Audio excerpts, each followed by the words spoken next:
Hey, everybody. Welcome to what is very likely to be episode 65 of the Hey Everybody podcast. I'm very happy you're here. Very happy I'm here. Very happy we're kind of together. Thank you, as always, for watching this or listening to this or whatever you're doing. If you're enjoying it, tell people about it. If you want to support it, keep it going, you can kick in a little bit of money. PayPal is Christopher@ChristopherGold.com. Venmo is @ChristopherGoldMusic. If not, that's cool. You know, I'm just happy to be here with you guys and sharing stuff with you. How are you doing? I hope you're doing well. I'm doing well, finally. But I confess, and I'm here to tell you that this week was sort of brutal. Partly because this week was sort of brutal, and partly because I sort of made the week sort of brutal. Now I've said sort of brutal so many times it doesn't even sound like a pair of words anymore. It sounds like a kind of cheese I wouldn't enjoy. Oh, is that the sort of brutal? Oh, it's too soft, man. It's stinky. Let's have some coffee. Piping hot. Thank you. So firstly, you probably just noticed this. I don't have a diagnosis because I'm desperately trying to avoid going to the doctor because it costs crazy money. Somewhere along the way, in becoming an unknown folk singer who's also an unknown podcaster, I didn't realize that neither of those things were going to hook me up with that sweet insurance. So it's a little rough. But something happened. Week before, like last week, maybe late week before last. I don't know. Time's weird. I know at one point I was moving a very heavy table.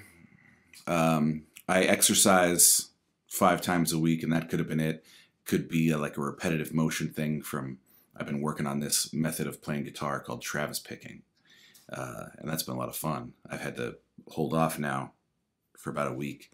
But I think it's a sprain. I don't know. I know it is like crazy painful though. At one point, I tried to move a blanket that was on our bed, and it hurt too bad to lift up a blanket.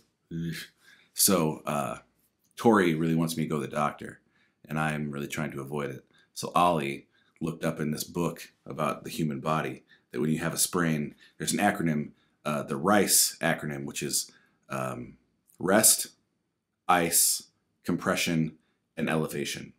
So I am resting it. I am compressing it with this thing that Milady got for me. And I keep it elevated sometimes, like I have a question. But I don't ice it. The other weird thing is there's no like swelling or bruising or anything like that, but it hurts like a mother, let me tell you. But it's slowly getting better, or it was until I moved some mattresses this weekend. But it needed doing. Ollie got a new bed. He's very excited about it. His old one was getting kind of beat up, so it was my great pleasure to move mattresses for my son. What else? My dear friend and drummer got married a couple days ago on Saturday to a wonderful woman who we all like a lot. She has a great kid, and they've been at a lot of shows this summer. We've been getting to know them. And they got married this weekend, and I officiated it, which is, I want to say maybe the 6th wedding that I've officiated. I keep trying to get out of the game because it's a very stressful thing. It's also a beautiful thing. I've loved everyone that I did at the time. But, you know, expectations are very high on a wedding day. And I've always met those expectations, but the effort to do so is always quite stressful. But obviously, when my friend asked me to do it, I said yes. I was very happy to do it. But I said, I'm not dressing up. I don't like to dress up. I'm not doing it. That's part of why I want out of the game. He goes, no, what you're wearing now is fine. A couple weeks later, comes around, you know, it might be kind of not, like maybe, you know, she's going to be really dressed up. I'm going to be dressed up. Maybe you could dress up. You're going to be in all the pictures, that kind of thing. And he's right. You know, I get what he's saying.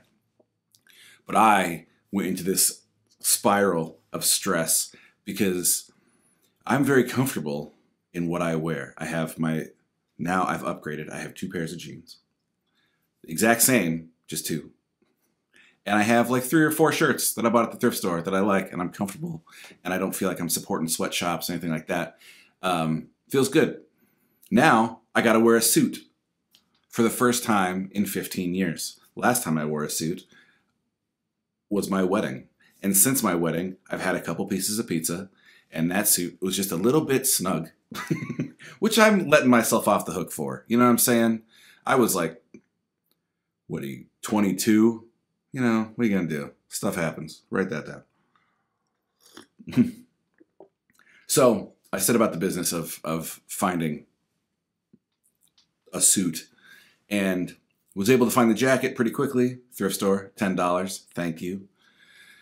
But the pants were no good. So I had to go try to find some pants. And a lot of the pants were like crazy expensive, or, you know, I think I might have run into some of this like product shortage they're talking about. Go to a store, there's like a pair of pants there. And I was very stressed out. And I kept going, I don't like dressing up, and this is why I don't like dressing up, and I hate it, and I don't want to buy clothes. I'm only wear it once, and it's stupid. Ugh.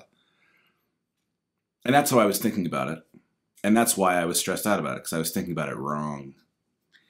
I was thinking about how I've decided I feel about this.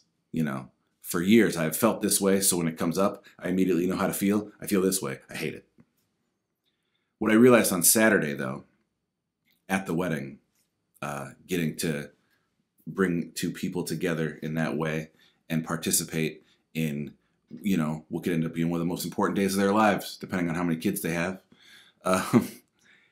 And being there with my wife, who, you know, she dresses up real nice. She always looks good. It felt really good. It was nice to be there for them in that way. And I know it meant a lot to them that I wasn't dressed like a scrub. And you know, I'm going to tell you, word's coming back that old Sea Biscuits cleans up pretty good, looking like a bit of a snack. You know what I'm saying? And my whole band was there, and no one had to move any amps or anything. And we just, you know, we had dinner together, and it was great. It was a ton of fun. And I got to see some people I don't see that often that live out of town. And it was great. And I came home in such a good mood. And my main takeaway was, I think a lot of times we just resort to how we have felt in the past in this situation. That's how I'll feel now. I run into that somewhat regularly with, you know, someone will say or do something that reminds me of something from when I was much younger, and I activate in a certain way, and I feel a certain way. And what I learned this weekend was every situation is a new situation, because hopefully, if nothing else has changed, you have changed. You know what I mean? So for the first time ever, as a 38-year-old man, me and my wife got dressed up, and we went and participated in this wedding, and it was great. We had so much fun, and but I will tell you, I might have set a record getting those clothes off. I don't think Tori was all the way in the house before I was down to a t-shirt and socks. Because it's just, you know, clothes don't get comfortable till you've worn them for a year. You know what I mean? What's funny, though, I like a good jacket. That used to be part of my look. I used to wear like a t-shirt and a suit coat every day. I don't know why. I don't know why I stopped. Who knows? And then a series of other things happened throughout the week that led to me saying things by Thursday or Friday. Oh, this week just won't stop. This is a terrible week, that kind of thing. One of them, hilariously, as some of you may know, my Facebook page just got randomly deleted maybe 2 months ago. And I have 2 Facebook pages. I have my professional page, my artist page, where I tell people about shows and that kind of thing, new record coming out, that kind of stuff. You really have to have one of those in the modern era, much to my chagrin. But to control that one, you have to have a personal page. So I had a personal page, and I was really using them both mostly the same. A lot of the same information was going to both places because I just wanted people to know what was going on. A couple months ago, my Facebook page just gets deleted. I wake up in the morning, it's gone. They tell me, they won't tell me why it's gone. They tell me they will not give it back. Ta-da. I spent a few weeks really enjoying not having that Facebook page. and controlling my artist page via my wife's phone because she's also like an admin on the page. It was getting to be a real pain in the butt though, like taking her phone every day and that kind of thing. So I set up another personal page because it's also the most convenient way to message my band. We all see the same stuff, that kind of thing. And guess what happened? I have this new page. I posted on it twice. One post was, hey, it's a new account, but it is me. And then a week later, I shared a show we were playing. And then for probably 3 weeks, I didn't do anything. I didn't post anything. I've never scrolled through the thing. It just exists as a bit of a doorway into Facebook Messenger and my work page. And I think on Monday or Tuesday, I went to message the band and I found out my Facebook page has been deleted and they won't tell me why and they won't review the decision. And I'm here to tell you, because again, I believe in honesty and sincerity. I also believe in putting your best foot forward and not trying to share every bummer, downer, poopy thought you have. But I wasn't planning on saying that, but I also don't believe in like trying to lead people to think you're something you're not or that you have this perfectly manicured life, that kind of thing. I handled this news very poorly. Very, very poorly. I was very upset. You could rightly call what happened a tantrum. It was not good. I handled it very badly. Which of course, I handled a lot of stuff this week badly, which also led to thoughts of like, I'm a hypocrite and my podcast is bullshit where I tell people to like, just let stuff go and try to find the good and be present. And here I am on a Thursday night going, this whole week has been bad, and I'm living in Monday still, and I'm flipping out because people are taking away my Facebook page. And I was feeling that, absence of control, which is one of my least favorite feelings. But after, by the next day, I had the Facebook thing, my reaction to it sort of buttoned back up. In that, like, look, I don't want a Facebook page. I don't like Facebook. I think the fact that anybody is ever shocked when like news comes out that like, oh, it's bad for your brain. Yeah, dude. Like, kids would be better off huffing glue than having an Instagram page. Did you know that? I did know that. Don't huff glue though. Just read a book. Learn an instrument. But my main takeaway from this week was the reason this week, I'm doing air quotes, I'm doing what David Bazan calls dick fingers, which I love. And we say it in the house all the time. And when I talk to my sister, we say it. But the reason this weekend was so dick fingers bad, or this week was so bad, is because I was looking at it as a week, a series of 5 days, each one of which had been not so good. Instead of going, okay, Monday was not so good, go to sleep. Wake up at 0. Let Tuesday be what Tuesday was.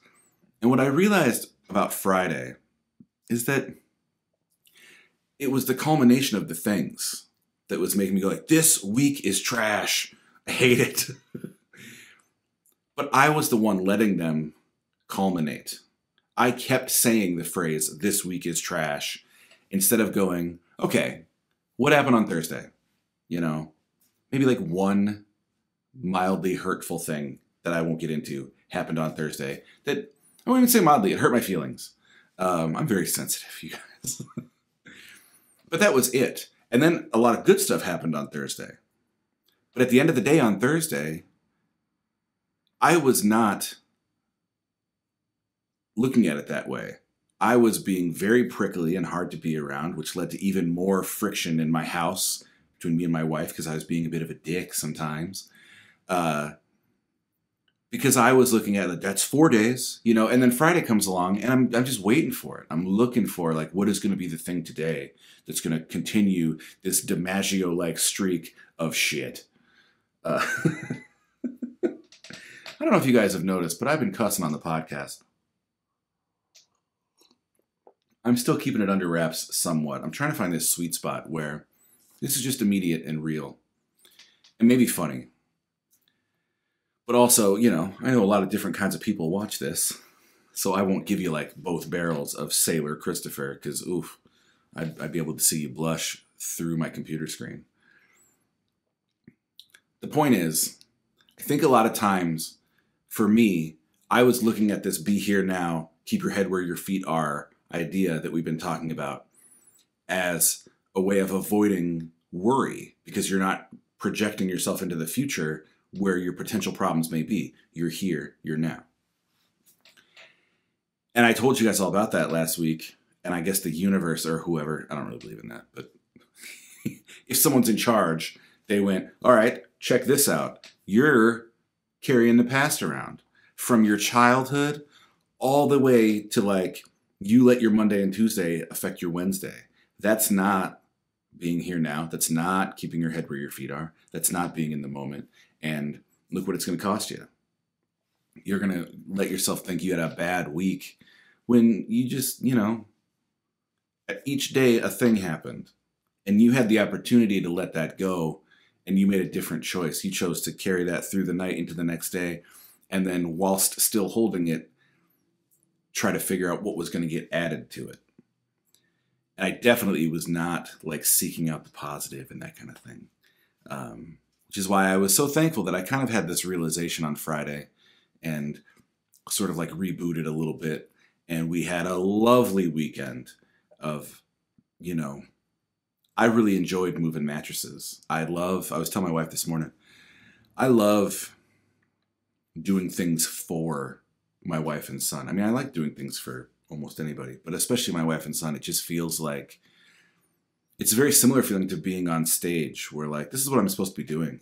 I'm here on this earth with this amount of time to be with them and to help them and serve them, So that felt really good. I mean, it didn't physically feel very good, but it is what it is.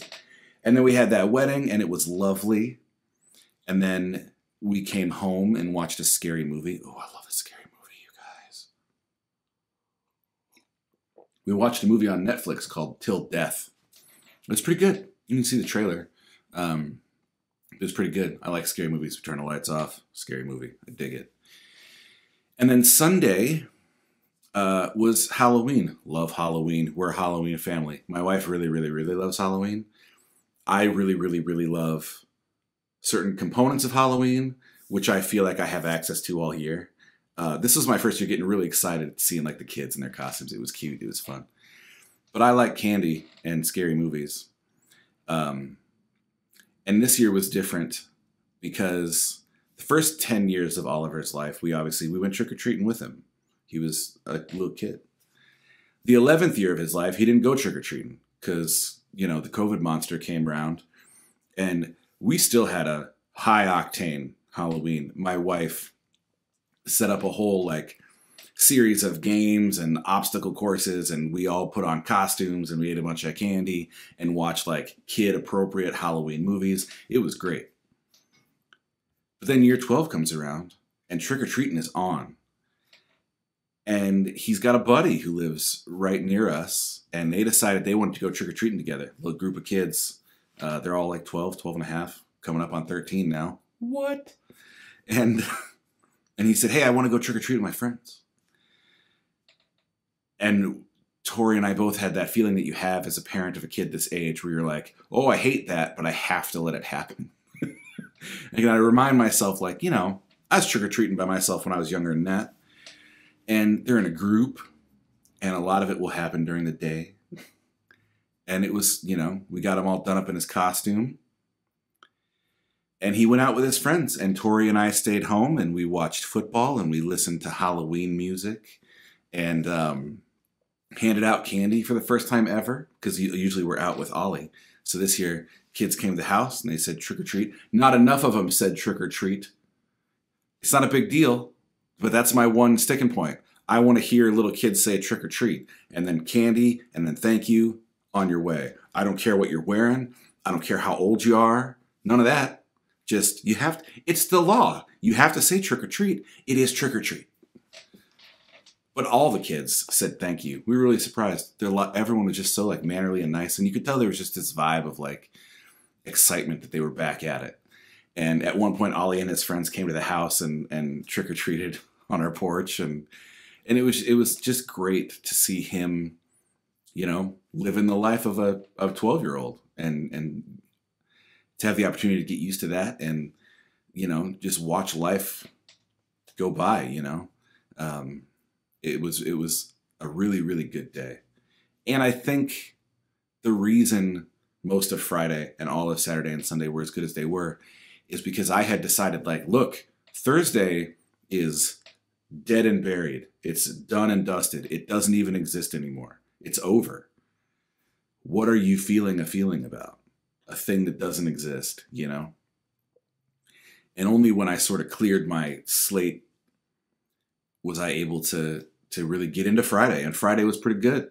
And Saturday was pretty good. Sunday was pretty good. So far, Monday's been pretty good. I'm back, baby.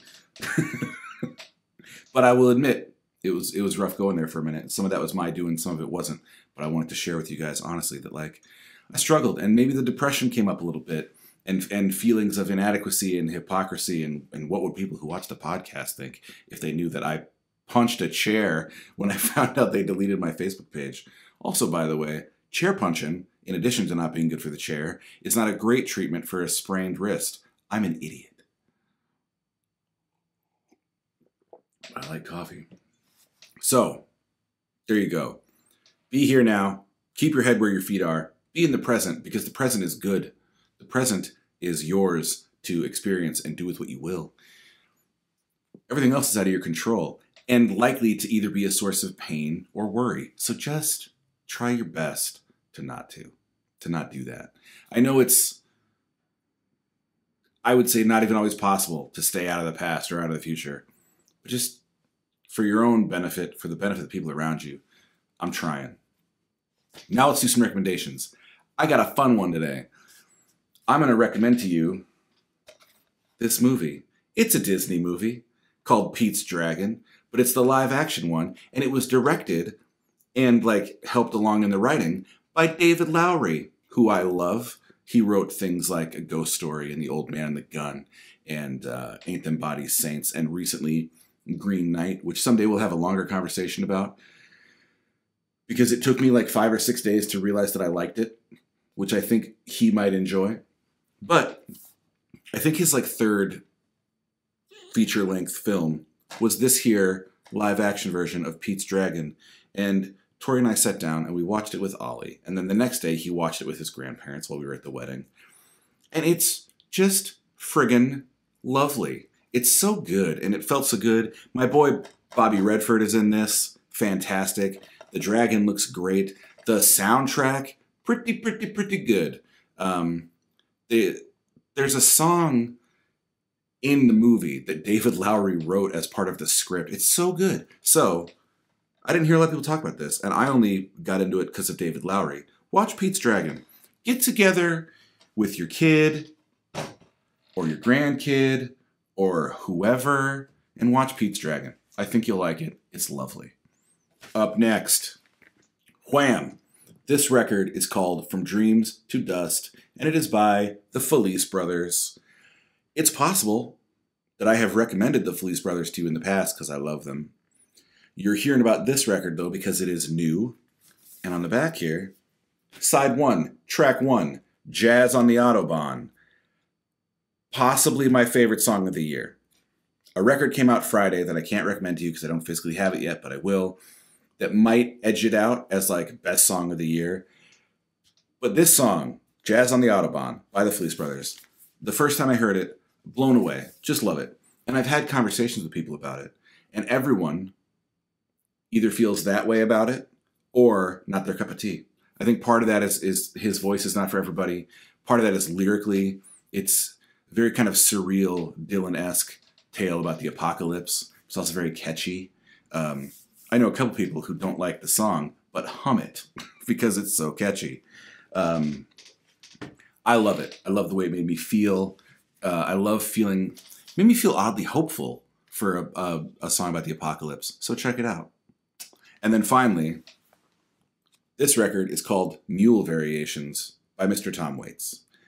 Not new. It's pretty old, actually. 1999. This might have been the first full Tom Waits record I heard, got my hands on.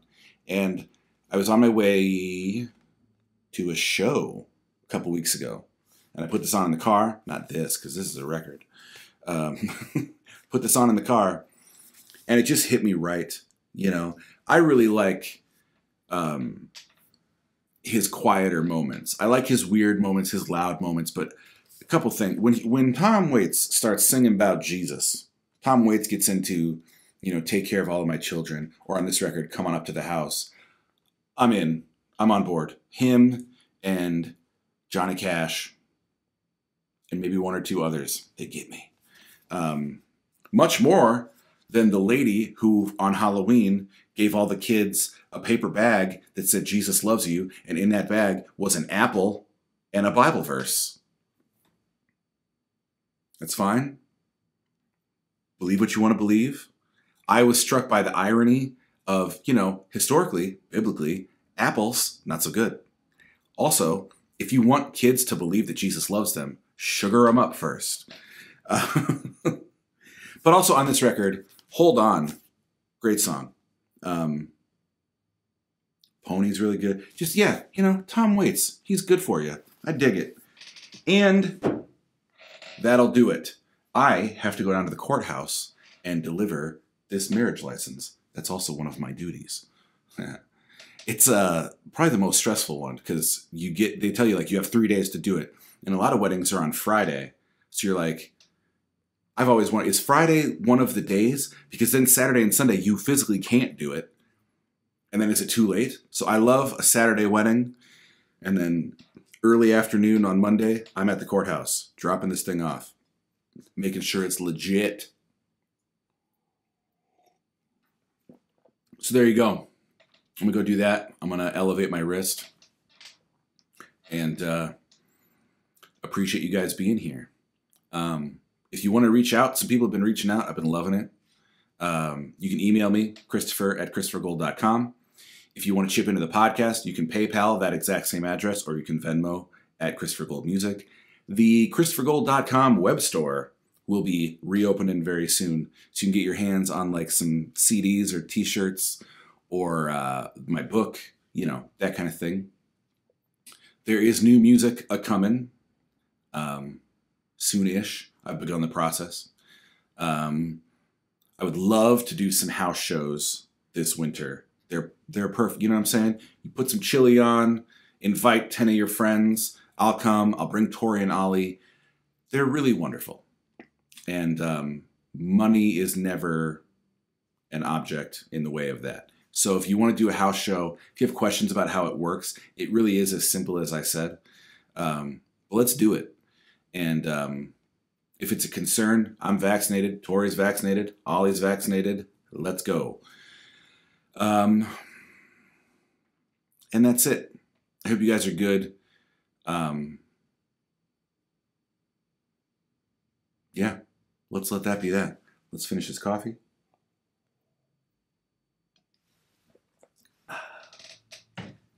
And we'll see you next week. Yeah. Check out that Felice Brothers song, like right now, Jazz on the Autobahn, and in like the comments below this video, let me know what you think. And be honest, because I'm really curious. I've not encountered anybody that's just like, it's fine. People are either like, oh, I didn't care for that. Or, again, Song of the Year. I don't think it is. I think next week I'll have Song of the Year for you. Because, it's good. Ow, jeez. I just clapped with my busted whatever. My flipper. I love you guys. Be good. Be present. Be nice to yourself. Don't get frustrated with the people around you when you're frustrated with other things. And, you know, get gussied up now and again and take someone you love somewhere nice. And, you know, you'll feel good. All right. We'll talk soon.